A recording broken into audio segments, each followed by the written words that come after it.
Halo Sobat YouTube, setelah saya mereview Sofrin S11B sebelumnya, kali ini saya melakukan pembelian lagi untuk Sofrin S11C.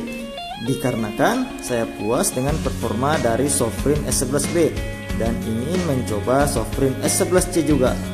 Hal yang menjadi pertimbangan saya membeli Sofrin S11C adalah warna LED-nya yang warm. Seperti yang saya jelaskan di video unboxing sebelumnya, yaitu di video unboxing Sofrin S11C saya yang sebelumnya.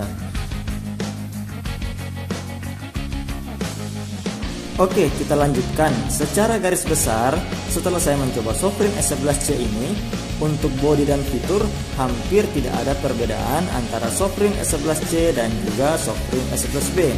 Alasan untuk memilih pun hampir sama, yaitu kita mulai dari bagian bodinya ini yang diklaim menggunakan bodi aluminium grade pesawat terbang, sehingga lebih aman terhadap benturan.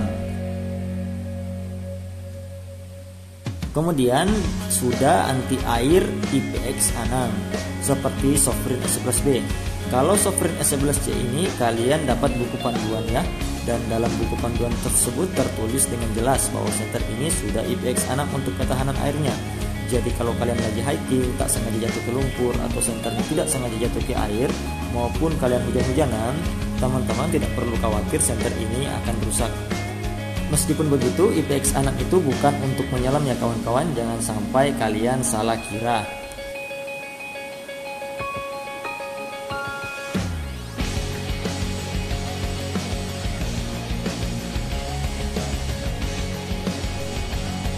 Kemudian karena bodinya yang sama dengan Sofrin S11B, maka sama-sama bisa dilepas pasang untuk baterai dari senter Sofrin ini.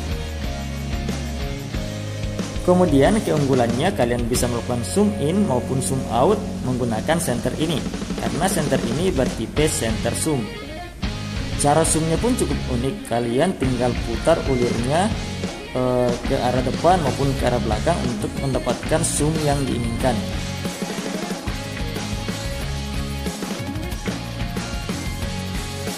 Untuk charger sudah menggunakan charger Type-C.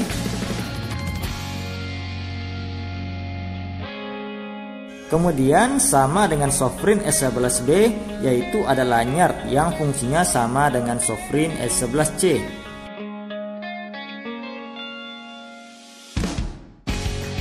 Dan kemudian ada magnet pada ekor Sofrin S11C ini.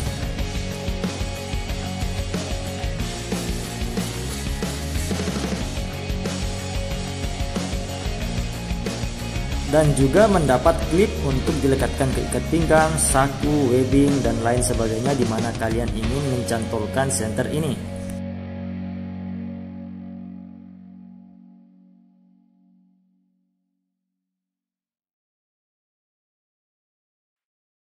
Oke, kemudian kita lanjut ke fitur mode ketika kita tekan Sofrin S11C atau kita nyalakan Sofrin S11C ini, serta bagaimana terang dari senter Sofrin S11C. Untuk segmen Sofrin S11B versus S11C nanti akan saya buat dalam video atau segmen yang terpisah. Oke, kita mulai dari gerakan menahan. Jadi jika kita menahan tombol power dari Sofrin S11C ini, maka kalian akan masuk ke mode moon. Kira-kira sih mode moon seperti ini penampakannya kalau kita zoom out maupun ketika saya zoom in.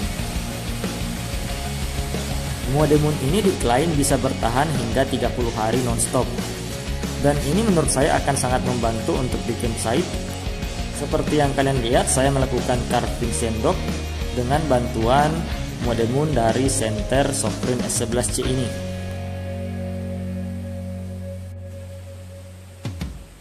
Sayangnya yang ditangkap oleh kamera ini lebih redup daripada yang dilihat langsung oleh mata saya. Jika kita lihat langsung dengan mata kita di kondisi gelap seperti ini, maka sinar mode moon ini sudah terang menurut saya kawan-kawan. Kemudian jika kita tekan satu kali, maka senter ini akan langsung nyala. Dan jika kita tekan dan tahan, maka akan ada pilihan mode-mode, yaitu 3 mode, dimana untuk high, kemudian untuk medium, kemudian untuk cahaya low. Anggap saja untuk cahaya terang, cahaya menengah, dan juga cahaya lemah. Berikut untuk demonstrasinya. Kita mulai dari cahaya lemah, kemudian kita ke cahaya medium, itu yang kedua. Kemudian kita ke yang nomor 3, yaitu yang paling high. Jadi ada 3 mode kecerahan pada senter ini.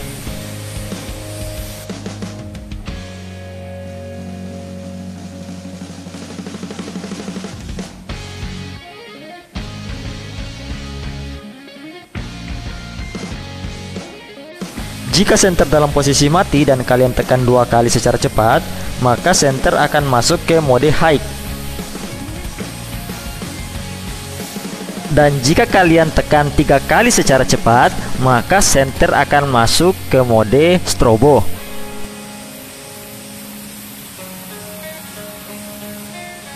Dan jika kalian tekan 4 kali secara cepat, maka itu akan masuk ke mode penguncian untuk melindungi senter dari insiden tidak sengaja tertekan ketika di dalam saku, dalam tas, atau dimanapun kalian letakkan dan ada resiko tombolnya kejepit. Jadi dengan mode penguncian ini mencegah senter untuk menyala secara terus-menerus. Untuk keluar dari mode penguncian, kalian cukup tekan 4 kali secara cepat kembali untuk membuka mode penguncian tersebut. Untuk mode SOS maupun untuk mode beacon atau semacam yang lemparan 1 kali semacam petir itu tidak ada pada senter Sofrin S11C. Dan satu lagi, untuk pemilihan kecerahan, senter ini punya semacam mode memori. Jadi dia akan mengingat, atau senter ini akan mengingat kecerahan nomor berapa yang terakhir di set sebelum dimatikan. Sehingga ketika kita menyalakan senter ini, maka dia akan nyala pada kecerahan terakhir yang kita pilih. Dan tidak berlaku untuk strobo ya kawan-kawan ya.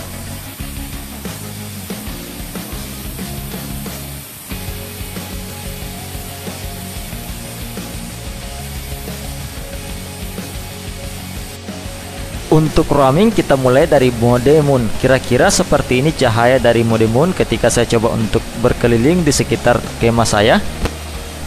Sebenarnya di mata saya lebih terang daripada yang kelihatan oleh lensa kamera ya kawan-kawan.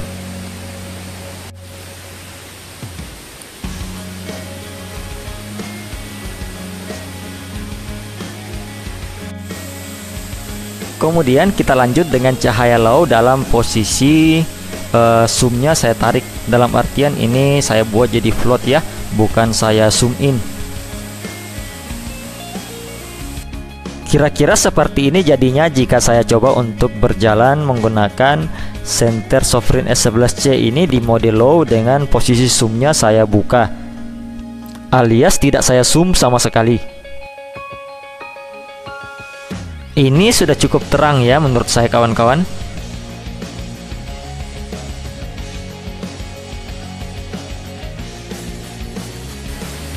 Kemudian kita lanjut dengan mode medium atau kecerahan medium atau kecerahan menengah. Kira-kira seperti ini penampakannya kawan-kawan.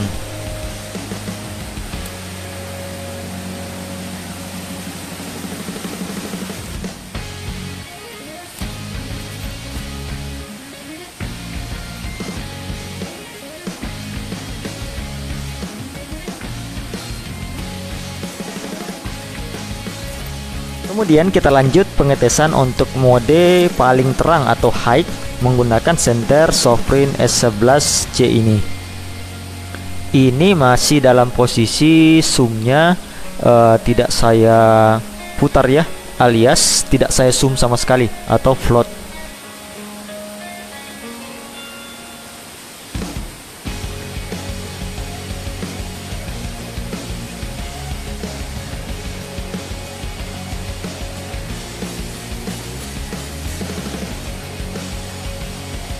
Jadi ini sudah sangat terang ya kawan-kawan.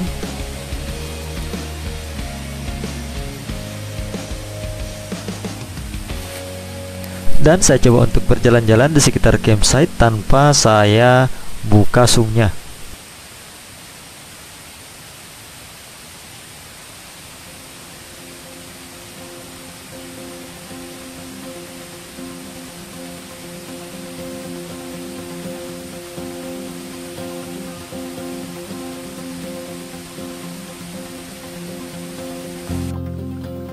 Oke, kemudian kita coba menggunakan zoom atau saya zoom secara penuh. Kira-kira seperti ini pencahayaan dari mode low atau mode pencahayaan redup. Jika zoom pada senter ini saya aktifkan, jadi cahayanya lebih terkumpul ya kawan-kawan. Meskipun ini pencahayaannya rendah, tapi karena di zoom sehingga cahayanya berkumpul pada satu titik.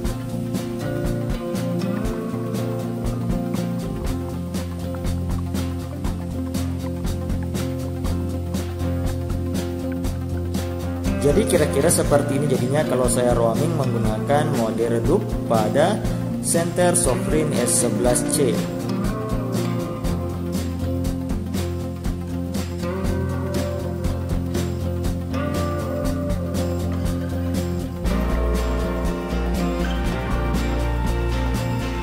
Kemudian dari mode redup tadi kita ke mode medium.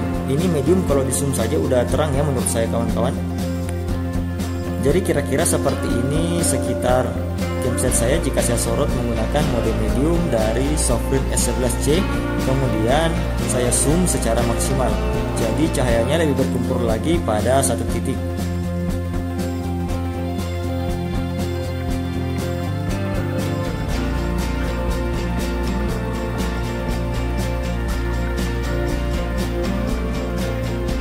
Kemudian kita coba roaming menggunakan senter ini di sekitar campsite saya.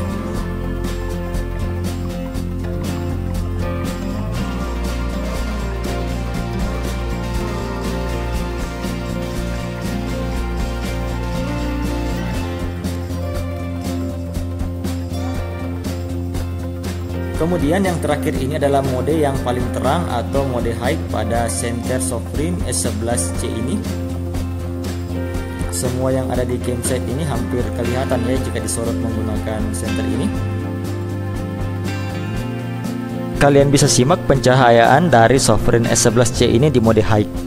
Jadi senter ini memang bisa untuk segala kondisi ya. Lumen seperti ini sudah sangat bagus menurut saya di rentang harga 120 ribuan. Kapan lagi dapat senter kayak begini harganya cuma sekitar 120 ribuan. Kemudian sinarnya segahar ini. Oke, kita coba roaming kira-kira seperti ini jika saya berjalan di sekitar campsite menggunakan senter Sofrin S11C dalam mode high. Dan yang terakhir kira-kira seperti ini strobo yang dihasilkan oleh senter Sofrin S11C dalam kegelapan seperti ini. Ini hantunya pada ketar-ketir langsung ya.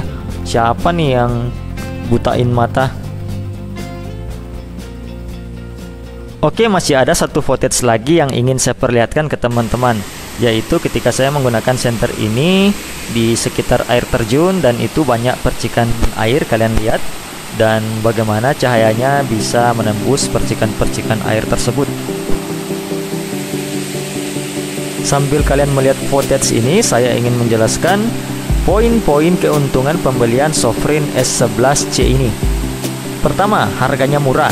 Menurut saya untuk kualitas senter seperti ini di harga 122 ribuan, 127 ribuan itu sangat murah menurut saya kawan-kawan. Poin yang kedua, ini lebih gampang digunakan daripada Sofrin S11B. Dikarenakan mode-modenya yang sedikit sehingga tidak membuat bingung para pengguna baru. Jadi jika kalian pengguna baru bisa menggunakan senter Sofrin S11C ini. Poin yang ketiga, jika kalian suka senter dengan cahaya yang agak kekuningan, mengingat senter Sofrin S11C ini berada di 4000 Kelvin, maka ini senter yang sangat cocok untuk kalian. Sisanya seperti yang saya sebutkan sebelumnya, sudah anti air, kemudian tahan banting juga lumayan. Ada clip on dan ada lanyard yang pakai stopper. Ini kalian nggak bakalan dapatkan di senter konvoy yang harga 250 ribuan. Kemudian mode-modenya yang terpisah seperti mode moon cukup tahan lama, itu bagus menurut saya dibandingkan kalian mau beli senter konvoy yang setiap mau memilih mode harus mutar-mutar dulu. Eits, tapi setiap produk pasti ada keunggulan dan kekurangannya kawan-kawan ya. Dan juga senter ini bobotnya cukup ringan menurut saya.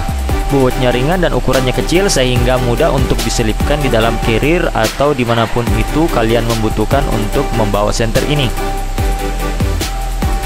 Jadi senter Sovereign S11C ini sangat worth it untuk kalian beli, dan salah satu senter yang saya rekomendasikan untuk kalian beli jika punya budget di bawah 150 ribuan. Hanya saja itu belum ongkos kirim ya kawan-kawan ya.